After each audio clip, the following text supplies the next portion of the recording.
Video को शुरू करने से पहले एक छोटी सी बात मैं आपको बताना चाहता हूँ कि जितने भी फ़ोन्स हम इस चैनल पर रिव्यू करते हैं वो हम खुद से ख़रीदते हैं। तो इस चीज़ की वजह से आपको एक श्योरिटी मिल जाती है कि जो हमारे रिव्यूज़ होते हैं वो बिल्कुल जेन्युइन होते हैं और 100% अनबाइज्ड होते हैं। तो आप ये जो फ़ोन देख रहे हो मेरे हाथ में, इसका नाम है Realme 14X। इस वीडियो में हम इस फ़ोन को अनबॉक्स करेंगे और इसका एक क्विक रिव्यू करने वाले हैं और आपको बताने वाले हैं कि क्या आपको इस फ़ोन को ख़रीदना चाहिए या फिर स्किप कर देना चाहिए।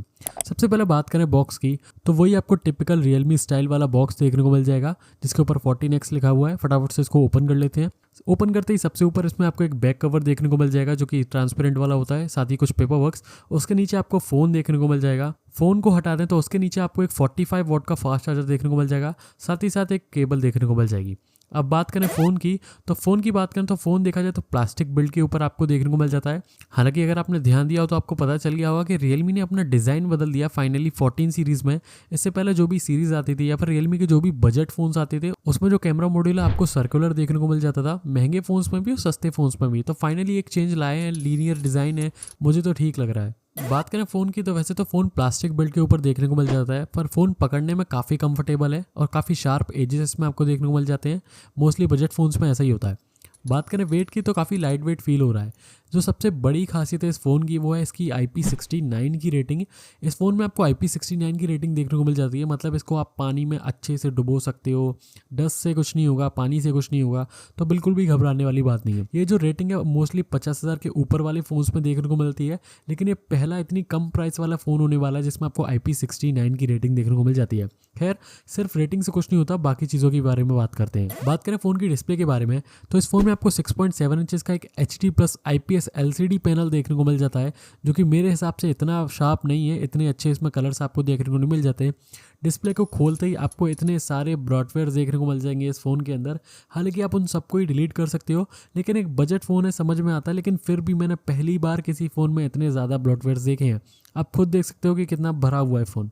तो यूट्यूब में आप 4K HDR वाले कंटेंट को स्ट्रीम नहीं कर पाओगे, हालांकि 1440p तक चला जाएगा मेरे हिसाब से। बात करें रिफ्रेश रेट की, तो इसमें आपको 120 हर्ट्ज का रिफ्रेश रेट देखने को मिल जाता है, तो फ़ोन चलाने में काफ़ी स्मूथ है। डिस्प्ले को डेफिनेटली यहाँ पर बेटर किया जा सकता था। मोटो के 10,000 के फ़ोन आ रहे हैं जिसमें आपको फुल HD डिस्प्ले देखने को मिलने वाला है, तो Realme को इस चीज़ पर ध्यान देना चाहिए था।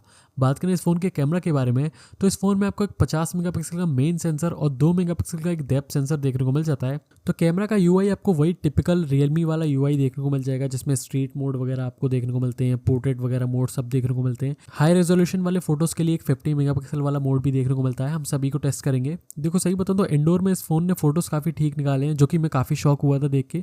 हालांकि जैसे हम आउटडोर में जाते हैं तो यहाँ पर क्वालिटी थोड़ी सी यहाँ पर डल होना शुरू हो गई थी, क्योंकि थोड़ा थोड़ा यहाँ पर अंधेरा हो चुका था। लो लाइट की फोटोग्राफी काइंड ऑफ कह सकते हैं। हालांकि सर्दियों में जल्दी अंधेरा हो जाता है, लेकिन देखो नॉर्मल जो फोटोज़ निकाले हैं इस फ़ोन ने मेरे हिसाब से ठीक है, काफ़ी डिसेंट से निकाले हैं। कलर्स वगैरह काफ़ी एक्यूरेट लग रहे हैं बजट फ़ोन के हिसाब से। थोड़ा सा वार्म करता है, जो कि सारे बजट फ़ोन करते हैं, लेकिन जैसे हम पोर्ट्रेट मोड की तरफ जाते हैं उसमें मुझे काफ़ी दिक्कतें देखने को मिली हैं। इसका अपर्चर आप कितना ही चेंज कर लो, जो ब्लर की क्वालिटी है वो यहाँ पर मुझे बिल्कुल भी पसंद नहीं आई। हालांकि एजेस काफ़ी अच्छे से डिटेक्ट किए इसने एक सस्ते फ़ोन के हिसाब से। कलर्स भी काफ़ी एक्यूरेट निकाले हैं, लेकिन आप पोर्ट्रेट मोड में कलर्स देखोगे और नॉर्मल मोड में कलर्स देखोगे तो उसमें आपको ज़मीन और आसमान का फ़र्क देखने को मिल जाएगा। साथ ही साथ इसमें आपको डायनेमिक रेंज में भी काफ़ी फ़र्क देखने को मिल जाएगा। तो जो नॉर्मल मोड के फ़ोटोज़ हैं वो काफ़ी ज़्यादा अच्छे मुझे लगे देखने में प्राइस के हिसाब से, लेकिन पोर्ट्रेट मोड ने मुझे इतना इंप्रेस नहीं किया। हालांकि एज डिटेक्शन फिर भी ठीक है, बजट के हिसाब से काफ़ी ठीक है। बात करें वीडियोस के बारे में, तो इस फ़ोन के रेयर कैमरा से आप सिर्फ 1080p 30fps तक की वीडियोस को रिकॉर्ड कर सकते हो। देखो इस प्राइस पॉइंट पर काफ़ी ऐसे फ़ोन आने लगे हैं जिसमें आपको 4K सपोर्ट देखने को मिल जाता है। जो Realme का 12X आया था वो करीब 12,000 के प्राइस पॉइंट पर आया था। Realme 13X आया नहीं, क्योंकि 13 एक अनलकी नंबर मांगते हैं ये लोग। अब 14X आया है, मेरे हिसाब से इसकी प्राइस मैक्सिमम 13,000 रखनी चाहिए इनको, क्योंकि इसमें ऐसे कुछ फीचर्स है नहीं जो बहुत ही ज़्यादा प्राइस इसकी बढ़ा सकें। बाकी 15-16 हज़ार पर Realme के और भी फ़ोन्स आ जाते हैं जो कि अच्छे प्रोसेसर के साथ आते हैं। वीडियोस की बात करें तो 1080p की आपको वीडियोस इसमें देखने को मिल जाती हैं। हालांकि इसकी वीडियो का मुझे स्टेबलाइजेशन कुछ खास समझ आया नहीं, क्योंकि Realme के देखो सारे ही जो बजट फ़ोन्स हैं उसमें स्टेबलाइजेशन मुझे काफ़ी गंदा देखने को मिलता है। चाहे आप P1 की बात करो, Narzo 70 टर्बो की बात करो, Realme 13 प्लस की क्यों ना बात करो जो 20,000 का फ़ोन था, स्टेबलाइजेशन Realme का ऑलमोस्ट सारे फोन्स में आपको ठीक देखने को नहीं मिलेगा। हालांकि अगर आप स्टेबल एकदम ट्राइपॉड वगैरह पर रख के निकालोगे तो शायद आपको ठीक ठाक वीडियोस देखने को मिल जाएंगी, पर वीडियो मुझे इतने पसंद नहीं आए। डिटेल्स काफ़ी ठीक थे प्राइस के हिसाब से। बात करें सेल्फी की, तो इस फ़ोन में आपको एक 8 मेगापिक्सल का सेल्फी शूटर देखने को मिल जाता है, जो कि बजट के हिसाब से मुझे इतना इंप्रेस नहीं किया। जिसने 15-16 हज़ार के काफ़ी ऐसे फ़ोन्स हैं जिसमें आपको डेफिनेटली बेटर सेल्फीज देखने को मिल जाएंगी। हालांकि प्राइस अभी कंफर्म नहीं है तो कुछ कह नहीं सकते। इसलिए देखा जाए तो बजट के हिसाब से काफ़ी डिसेंट से थोड़ा सा लो, मैं बिलो एवरेज कहूँगा सेल्फीज़ को।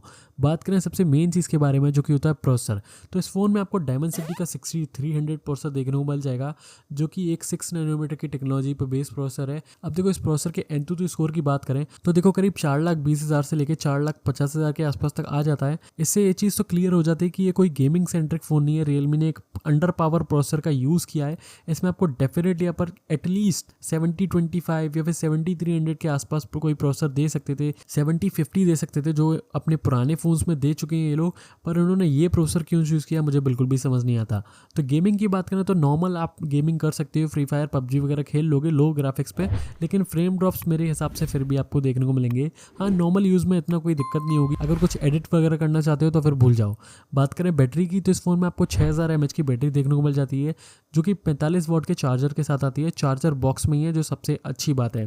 1 घंटे में फ़ोन को फुल चार्ज कर देता है, मस्त 1.5-2 दिन आराम से चल जाता है, क्योंकि सिर्फ SD+ डिस्प्ले है इस वजह से। साथ ही साथ इस फ़ोन में आपको एक साइड माउंटेड फिंगरप्रिंट स्कैनर देखने को मिल जाता है, जो कि ठीक ठाक काम करता है बजट के हिसाब से, कोई इसमें दिक्कत मुझे देखने को नहीं मिली। अब देखो कंक्लूजन की बात करूं तो अगर इस फ़ोन का प्राइस 13,000 के आसपास आता है तो मुझे नहीं लगता इसमें कोई बुराई है, क्योंकि IP69 देखने को मिलता है, जो कि डेफिनेटली एक बहुत बड़ी बात है भाई इस प्राइस पॉइंट के अंदर। लेकिन रियलमी ने अगर गलती से भी 15,000 की प्राइस पॉइंट को टच करने की कोशिश की तो मेरे हिसाब से एक अच्छा फ़ोन नहीं है, बिल्कुल भी वैल्यू फॉर मनी नहीं है, तो आपको इसे स्किप कर देना चाहिए। बाकी वीडियो खत्म हो चुका है, सब्सक्राइब कर लो।